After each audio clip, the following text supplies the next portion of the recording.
Recently I've been asked to make a video that compares Germany's culture and society with other countries. And that's why this video will put a focus on cultural closeness or cultural distance that other countries have compared with Germany. The terms cultural closeness or distance describe whether people living in different countries share many or only a few values, or in other words, how similar their worldviews and mindsets are. In order to measure cultural closeness or distance, I use a set of more than 40 variables, like for example Geert Hofstede's cultural dimensions. Now let's take a look on this map. Here you can see that Germany, Switzerland and Austria all share a dark green color. This means that the societies in these countries are relatively close to each other in terms of shared values and mindsets. That's not really surprising since all three countries share connected borders and have the same language. One example for a cultural trait that is shared by people in these countries is future orientation. As the name indicates, future orientation means that it is important for people to plan ahead. Of course, you can also find strong tendencies towards future orientation in other countries, but in German-speaking countries this seems to be especially true. Now let's zoom out on our map.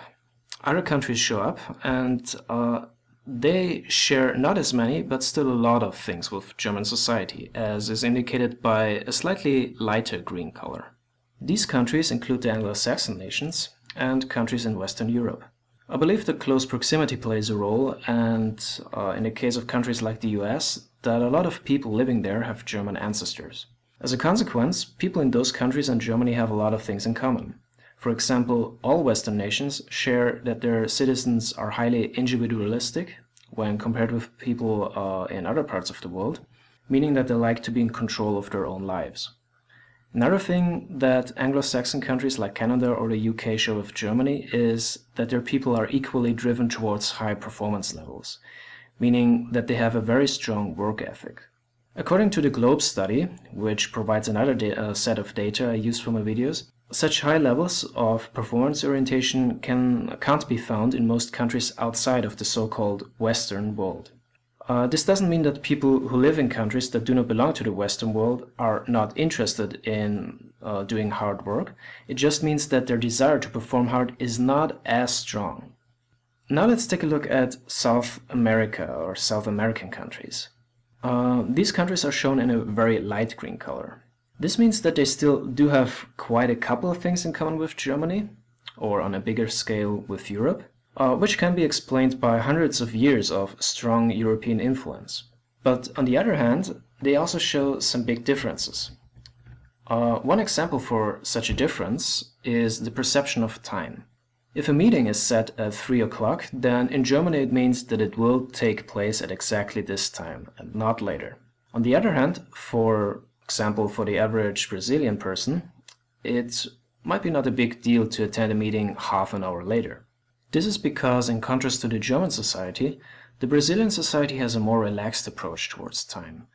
And like in other South American societies, it is more acceptable to show up late. Finally, we see countries whose inhabitants' cultural values and worldviews are very different on many levels when compared with Germany. As can be seen, this is the case for most parts of Asia, Africa, and even parts of Eastern Europe. To give you an example, in Germany people are quite assertive when dealing with others. This means they use a direct and sometimes confrontational language. Societies in Eastern and Southeastern Asia are very unassertive, using indirect ways of speaking and trying to avoid confrontation with others whenever it's possible. So put simply, an average German person will have a greater chance of finding similarities to his or her own values and mindset when dealing with a person who comes from Austria or the UK, compared to when dealing with a person who comes from, let's say, India. Finally, there is one more thing I want to point out. This video is supposed to be a very basic guide to the German culture. So please note that the information I offer in this video is very generalized.